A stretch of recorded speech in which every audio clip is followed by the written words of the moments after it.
This is Steve Adubato. We are in Atlantic City. This is the 165th New Jersey Education Association Convention. We're once again talking to the Executive Director of the NJEA, Ed Richardson. Good to see you, Ed.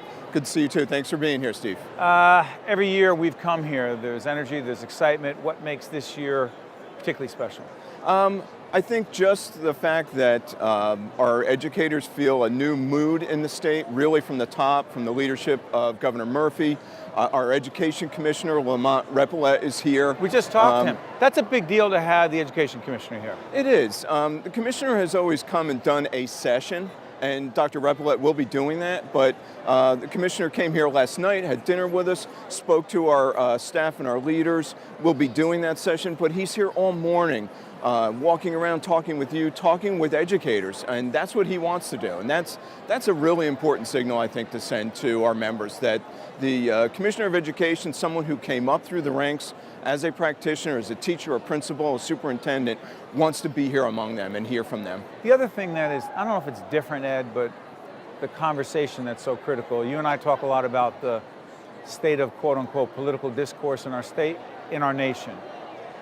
Your organization put out a very public statement about the tone of public discourse, its connection to violence, and the role of educators in that regard. How important is improving and making more civil, if you will, our political discourse? It's so vitally important from a policy standpoint. We have challenges that we face in New Jersey, across the nation.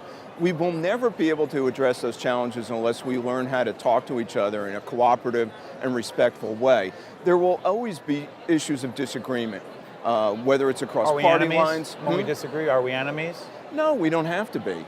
But what's the role of education and educators in all this? That's the really difficult thing. Our members are out there teaching our students about how to have respectful discourse, about how to discuss ideas and debate them, even when we disagree, and still be able to, come out as friends, and at least as peers, respecting each other's point of view. Respect each other, even if we disagree. Even if we disagree. That's the role of an educator. I think so. Yeah, parents, of course, as well, families, but. So there we are trying to teach our kids those values. And yet what do we what see in they adults? see from the adults who are leading our nation is a way different kind of a dynamic. And so that is the difficulty for our members here. How do we navigate that difference? I talked to Marie Bliston, your president, about this, talked to the Commissioner of Education about it. I want to ask you. School safety. We talked about I know where the organization is when it comes to putting guns in the hands of teachers, even well-trained, against it. Against it. Can we talk school bus safety? The horrific accident that happened, with so many children at risk, victims, if you will. What are we doing there? So we were among the very first organizations 20 plus years ago to call for seatbelts in school buses. And the state ultimately adopted a statute. New Jersey was one of the first to require them. We're now talking about 3-point safety belts in school buses. Explain to folks what that means. Basically, right now, the belts that are required are the lap belts, which anybody who's been around as long as I have remembers that was the standard in passenger vehicles. Not anymore. Not anymore. You get in a car now, and it's natural. You have a 3-point seatbelt coming across. Why shouldn't our children have that in a school bus? So that is one of the policies. What's standing in the way of that? It's expensive, obviously, but you can't put a price on the safety of our students. The tragedy that you referenced not only affected children and their families, but we did lose one of our members in that accident, and so everybody is affected here, and so I think we owe it to our children, our families, our educators to provide the very best safety equipment we can on the buses. Now, I have to say that the backdrop of all this is, from a passenger vehicle mile standpoint, there is no safer vehicle on the road than a school bus. So it's not that we have a horrible track record, but one tragedy is one too many, and we have to figure out how to. And to Ed's point, before we get off this, when we bring our daughter to the school bus in our hometown, and she gets on that bus, it does cross my mind, and I know I speak for many, many parents, watching and listening right now, you can't be safe enough. Right, right. The other element of that also is, who's driving that bus? We have high standards in terms of, commercial driver licenses and other training programs. We believe that the other element of that is having a district employed driver in that bus, somebody who knows the community, somebody who likely knows some of those very parents and their children, develops relationships over a period of years. That's important too. One more quick one. I know you were with us on State of Affairs and we touched on it. I'm going to go a little deeper in the time we have left. We had the President of the State Senate, Steve Sweeney, talking about his plan to gain, as he believes, more fiscal responsibility in the state. And he did bring up, and you know this, going back and revisiting the question of public employee pensions, health benefits. You say?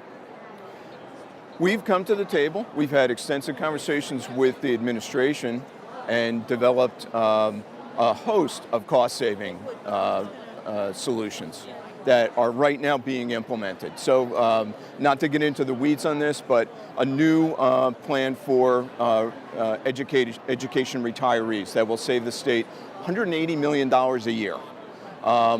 We went to the table a few years ago with the senator's help because we needed legislation for this to change the manner in which the state bids its prescription program.